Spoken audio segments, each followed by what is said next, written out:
membela dirinya, nggak bisa bersuara, makanya bebas dia apa-apain aja gitu. Nah itu menurut saya itu salah. Jadi jangan remehkan anak-anak. Anak-anak itu sangat berharga, patut dilindungi, dan sudah sebaiknya setiap anak yang kita temui itu kita buat anak kita. Jadi kita harus sama-sama menjaga. Mbak, melibatkan anak-anak juga nggak sih ketika berkunjung menengok anak-anak yang sedang kena masalah kekerasan? Belum pernah ya. Tapi kan sering kalau kita bicara masalah anak kan bukan hanya kekerasan ya, seks bebas juga salah satunya. Kemarin kan Komnas anak juga sempat survei dalam promosi seks bebas itu bahwa pelajar SMP dan SMA di kota Depok itu sudah tidak perawan. Tanggapan tidak? Ya itu kembali lagi ya, edukasi di dalam keluarga dan sekolah tentang ya selain agama tentunya, tapi juga pengawasan dan juga sex education itu sendiri sebetulnya. Edukasi seks pada anak itu juga harus diajarkan juga gitu, yang maksudnya supaya mengarahkan anak-anak supaya bisa menjaga dirinya gitu. Jadi memang kalau kayak gitu sih memang edukasi yang harus ditingkatkan.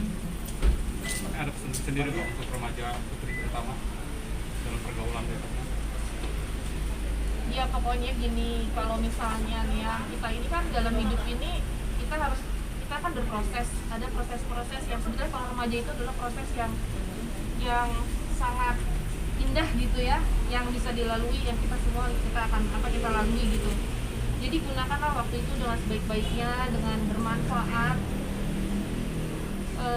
Jangan lakukan hal yang bisa membuat kalian menyesal dan akhirnya juga menghancurkan mimpi-mimpi kalian gitu. Jadi cintai diri sendiri, itu nomor satu. Kalau kita punya rasa cinta pada diri kita sendiri, kita pasti bisa jaga sebaik mungkin. Harus punya prinsip. Maria, gitu. Tapi alasannya kenapa sih, kan Maria sering berkunjung ke anak-anak korban kekerasan, tapi nggak pernah diupdate di media sosial itu mungkin? Gini, karena memang saya itu memang orientasinya memang awal-awal kan memang saya spontan, saya memang untuk diri saya sendiri, saya nggak berpikiran untuk misalnya pamer, atau saya berpikiran untuk mengedukasi orang pada saat itu gitu.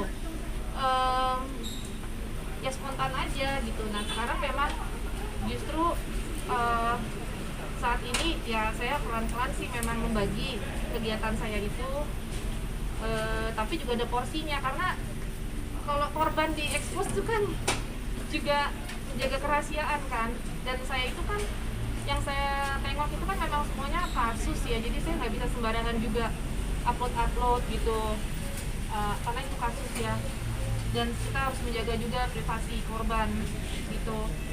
Buat saya tuh, saya udah datang meluk, apa yang saya bisa bantu saya udah happy gitu. Nah sekarang saya sudah punya lembaga sendiri juga, saya baru membentuk lembaga pelindungan anak, dan saya juga sekarang sudah bergandengan dengan Pak Aris, ya sama-sama kita dengan Pak Aris, saya juga banyak belajar dari beliau, dan memang passion saya itu, saya senang terjun ke bawah, kayak kemarin kita ke Pademangan ya, masuk ke kampung yang kumuh gitu, dimana di sana ada kejadian yang cukup luar biasa. Jadi saya pikir juga kalau misalnya udah sampai di titik sampai saat ini ya mungkin pelan-pelan memang saya harus nggak ada salahnya saya juga men-share apa yang sejak dari tahun 2010 saya udah lakukan, untuk men-share pada orang banyak supaya juga bisa menjadi pelajaran juga, dan semua ikut tergerak gitu, untuk lebih mencintai anak-anak. Mbak Lia berharap gak sih anak-anak juga akhirnya nanti mau ikut terjun? Membuat lembaga perlindungan anak ini untuk anak-anak saya ke depannya, saya bilang ini investasi, ini untuk kalian. Nanti kalau suatu saat kalau mama udah nggak ada juga, tolong kamu jangan tinggalkan ini. Kamu harus jalan sama mama untuk terus menjalankan apa yang sudah menjadi komitmen saya, jangan berhenti untuk membantu anak-anak Indonesia. Makanya anak-anak saya tuh suka kalau ngeliatin saya tuh kan mereka tahu kalau saya buka sosmed, itu yang sering saya lihat tuh akun-akun bayi-bayi, lihat anak kecil, lihat apa, pokoknya anak-anak kecil yang saya nonton.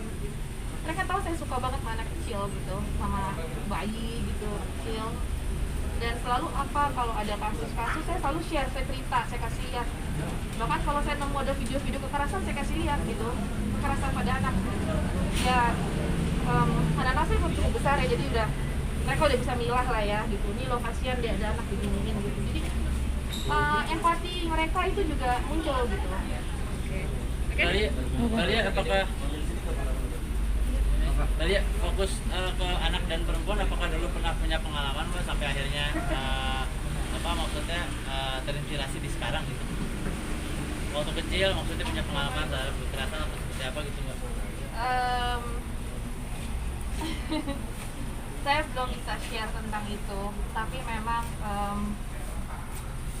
kalau sekarang udah sampai sejauh ini, saya bisa melakukan sampai sejauh ini hari ini dan bisa berdampingan dengan Paris yang sudah lama menjadi impian saya. Itu ya sejak 2010 itu ketemu menjenguk anak bayi yang menjadi korban kekerasan tersebut yang saya cerita tadi. Gitu. Oke, siap. Terima kasih banyak.